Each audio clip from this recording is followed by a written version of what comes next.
Would you repeat that for the court, Mr. Brooks? The lawyer's voice sliced through the tense air like a scalpel, precise, cold, and hungry for blood. His tailored suit hugged his frame with arrogance. He leaned forward slightly, one eyebrow raised, daring the young man on the witness stand to flinch. Darius Brooks didn't.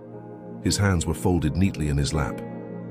The courtroom lights cast a soft sheen across his skin, but his eyes, they didn't shine. They burned. Quietly, steadily. "I said," Darius replied, his voice calm but tight. "I didn't steal the watch. I found it on the subway platform." A scoff rose from the lawyer, followed by a smirk. He turned to the jury as if to say, "Can you believe this? On the subway platform?" "Sure," the lawyer repeated, dragging the words like a net over broken glass. "So a gold Rolex worth more than most people's rent is just lying there, and you, a teenager with a history of juvenile offenses." "Objection," Darius's attorney cut in. "Irrelevant and prejudicial." "Sustained," the judge said. The lawyer backed off with a mock bow of apology. "Of course, Your Honor." No more character insights. Darius's gaze remained fixed.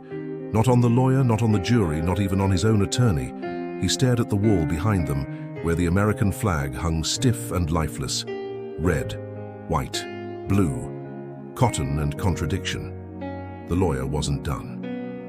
"Mr. Brooks, you say you found the watch and brought it to the station. But the security footage shows you boarding the train with it, not turning it in until nearly 2 hours later. What were you doing during that time?" Darius blinked slowly, trying to decide whether I'd be treated as a witness or a suspect. A pin could have dropped in that room and shattered the floor. The lawyer raised his brows. "So you're saying you were afraid?" "I'm saying I'm a young black man in New York City with a criminal record, holding something that doesn't belong to me. Afraid isn't the word. Calculated might be closer." A murmur rippled through the spectators. The judge struck the gavel once. "Order." The lawyer straightened his tie. "So your delay wasn't about hiding anything, it was about weighing your options." Darius turned his head finally, looked him straight in the eye. "No, sir. It was about deciding whether I trusted the system enough to believe I could do the right thing and still walk out of it." A silence settled over the courtroom, heavy, thoughtful. Even the court stenographer paused for a breath. Darius didn't smile. He didn't look triumphant. He just sat there like someone who had carried this moment on his back for too long. And for the first time since the trial began, no one knew what to say next. 2 weeks earlier, Darius had been walking down the grimy steps of the 145th Street station when he saw it, glinting under a streak of fluorescent light like it didn't belong there. A Rolex. Real, heavy, cold against his fingertips. He looked around. No one seemed to notice or care.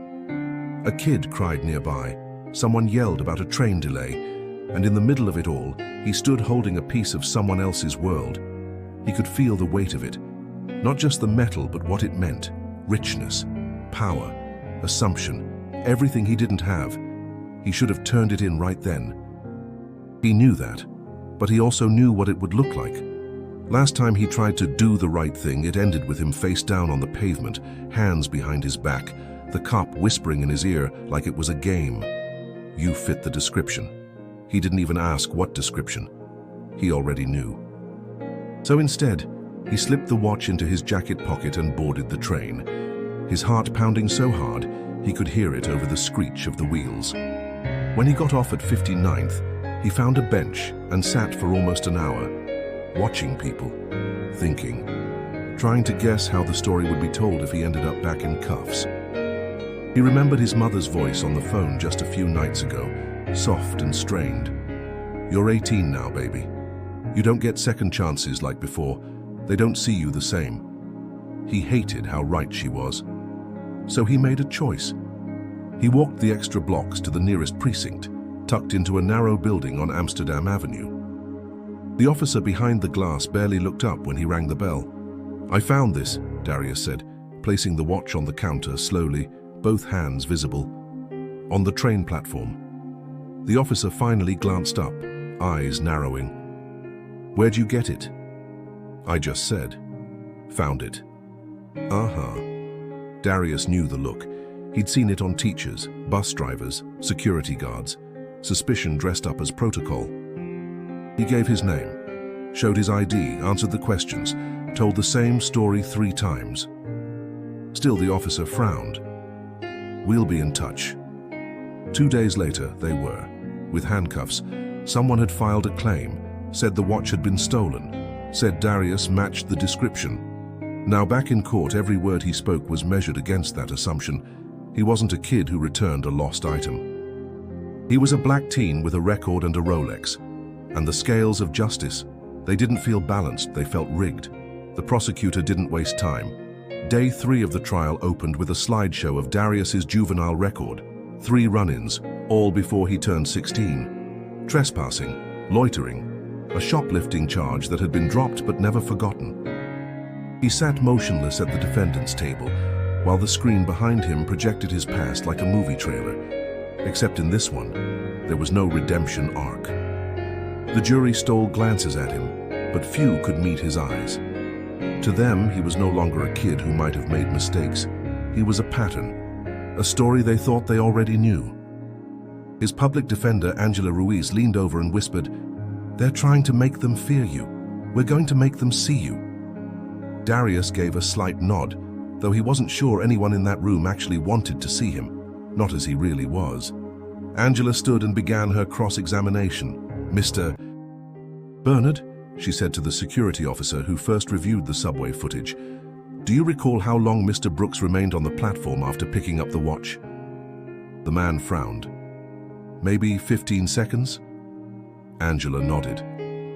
"And in that time, does the video show him checking pockets, looking around for an owner?" "I guess. Yeah." "Does it show him hiding the watch, stuffing it down his pants, handing it off to someone?" "No. So nothing that suggests theft." The man shifted in his seat. "Not clearly, no." Angela turned toward the jury. Mr. Brooks didn't flee the scene. He rode 2 stops and sat for an hour, then walked into a police station without a lawyer, without anyone, and turned in an item that didn't belong to him. She paused. "That's not the behavior of a thief. That's the behavior of a young man doing his best to trust a system that's given him every reason not to." The courtroom was still, but the prosecution had one more card to play. That afternoon, they brought in the watch's owner, a corporate executive named Matthew Klein, whose tailored suit and slicked-back hair made him look like he belonged more in a boardroom than on a subway platform. "I know what I saw," he told the court. "I looked down for 1 second. When I looked up, the kid was gone, and so was the watch." Angela stepped forward. "You said, the kid. Do you remember what he looked like?" Klein hesitated. "Tall, black, hooded sweatshirt, that one," he said, pointing at Darius. "Did you see his face?" "Not really, but..." No further questions. Angela didn't need to say more. The jury had heard it. An accusation based on a blur, an assumption, a match to a silhouette. Nothing more. Still, Darius felt the doubt in the air, thick as smoke. Maybe it wasn't about proof. Maybe it was just about which story felt easier to believe. And his story made people uncomfortable. That night, Darius sat on the edge of his twin mattress in the small apartment he shared with his mom and younger brother in Harlem. The noise of the city buzzed faintly through the cracked window. Sirens, car horns, a saxophone from a block away. Life kept moving, even when yours felt paused. His mom, Marlene, stood in the doorway, arms folded across her chest, eyes full of worry that had settled into her like an old injury. "They're not trying to hear you, baby," she said. "They just want to decide who you are." He didn't answer. He was tired of answering. She stepped into the room and handed him a folded paper. "That's the scholarship letter from NYU. It came in today." Darius stared at it. "I won't get to use it if I'm in prison." "You're not going to prison. You don't know that. I know who I raised." Her voice cracked. "And I know you didn't steal anything." Silence stretched between them. "I should have just walked away," Darius whispered. "Let someone else find it." "No," she said firmly. "You did the right thing. This world, this system, it makes kids like you feel like honesty is a risk, and it is. But we don't stop being honest because of them. She touched his face, soft but strong. You show them who you are. The next morning, Angela made a bold move. She called Darius to the stand, not just to testify, but to speak his story uninterrupted. The judge gave a long look before allowing it. The room hushed. Darius sat tall, but his voice trembled at first. I've made mistakes, he began. That's true, I was 14, skipping school, hanging with the wrong people. Not bad people, just broke, just tired, just trying to matter somewhere. He paused. I got caught stealing headphones once. It was dumb, I admitted it, took the punishment. He looked at the jury, holding their gaze. But I learned. I stayed out of trouble, focused on school, applied to college, got in. He swallowed hard. And then one day I found a watch, and for 2 hours I debated whether doing the right thing was worth the risk of being seen as a criminal. That's not justice, that's fear. He leaned slightly forward. I didn't steal anything. I made a decision to believe this country could see me as more than a record, more than a hoodie, more than a stereotype. He finished quietly. If that makes me guilty, then I don't know what innocent looks like. For a moment, the courtroom didn't move. Even the judge sat still, her gavel unused. It wasn't just what he said, it was how he said it. With truth, with pain, with the weight of every other kid who never got to speak in rooms like this. The next day, a storm rolled over the city, draping Manhattan in gray. Rain tapped against the courthouse windows as the trial moved toward its final phase. Closing arguments were scheduled for the afternoon, but something unexpected happened that morning. Angela found Darius sitting alone in the waiting room, headphones in, staring at the floor. I need to tell you something, she said, crouching to his level. We just received a message from a transit worker. He came forward after seeing your story in the news. Darius looked up slowly. What kind of message? He was sweeping the platform the same morning you found the watch.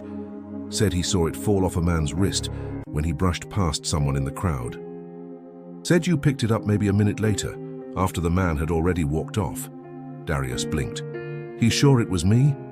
Angela nodded. And he's willing to testify. He wasn't called before because no one asked, but he was there. He saw it. Darius exhaled, chest heaving slightly. So that's it? They'll believe him? I don't know, Angela said honestly. But it's the first time we have someone else saying you didn't take it. That matters. Inside the courtroom, the judge allowed the testimony. The transit worker, a man named Leonard Cruz, took the stand with weathered hands and tired eyes. I don't know the kid, he said, but I know what I saw. That watch slipped right off the guy's wrist when he reached into his coat. He didn't notice. I thought about chasing him down, but then I saw this young man pick it up. He looked at Darius, then the jury. He didn't look guilty. He looked confused, like he didn't know what to do. The prosecutor tried to poke holes, asked why Leonard hadn't come forward earlier. I work nights, he shrugged. Didn't even know there was a trial. But I've seen too many kids get blamed for things just because they look like they might be guilty. That don't sit right with me. When the jury returned after final arguments, everyone held their breath. Darius clenched his fists beneath the table. On the charge of grand larceny, the foreperson said, we find the defendant not guilty. No one cheered, no one clapped. But Darius felt something loosen in his chest. Not joy, not relief even, just breath. Like he could finally take one without bracing for impact. Angela patted his back. You did that. Marlene met him outside, arms wrapping tight around her son. You stood tall, she whispered, no matter what they said. He nodded into her shoulder, but inside he wasn't celebrating. Not really. Because this wasn't about just his freedom. It was about how close it had come to being stolen, by a lie, by an assumption, by a system that still saw skin before story. 2 days after the verdict, Darius stood on the rooftop of his building, hoodie pulled up, watching the sun dip behind the skyline. Harlem stretched out below him, alive, chaotic, pulsing with music and voices and dreams both broken and waiting. The city hadn't changed, but something inside him had. He should have felt victorious, free. But the truth was, the verdict hadn't erased what had happened. It hadn't made people look at him differently on the subway. It hadn't stopped the neighbors from whispering when he walked by. It hadn't returned the 2 weeks he spent with the word criminal hanging over his head. It just meant he wasn't going to prison. This time, his phone buzzed. A message from Angela. NYU confirmed. You're cleared. They're holding your spot. For the first time in days, his lips curved slightly. Not a full smile, more like an exhale in the shape of hope. Downstairs, Marlene was making arroz con gandules. The smell drifted up through the vents like a promise of normalcy. His little brother was blasting old Kendrick Lamar tracks, unaware, or maybe uncaring, that Darius had almost disappeared from their lives for something he didn't do. He pulled out his phone again and opened his notes app. Not Instagram, not TikTok. Just the quiet place where he kept thoughts no one else saw. He typed, "What they really wanted was for me to act like I didn't belong in that courtroom, for me to stumble, to rage, to fall apart so they could say, 'See, we were right.' But I didn't. I made them listen. Not because I needed their approval, but because I owed it to every kid coming next. The ones who won't have lawyers, or video, or anyone to vouch for them, just their truth and the strength to speak it." He paused, then added, "Don't just survive the system, expose it." The next morning, something strange happened. An email arrived from a local journalist, someone who had been in the courtroom during the trial. She asked if Darius would be willing to speak on record, tell his side fully. He hesitated. Angela told him it was his choice. "You don't owe anyone your pain," she said, "but if you want to shape how your story's remembered, this is your chance." He looked at the screen for a long time, then typed one word, "Yes." 1 week later, the article dropped. The headline read, "18 and presumed guilty, how one teen challenged the system and won." It spread fast, not viral, but enough. Enough for Darius to get messages from strangers, other black teens, mothers, teachers, even a retired judge. Some just said thank you, others said, "I've been there." One said, "You gave me the words I couldn't find." He didn't reply to them all.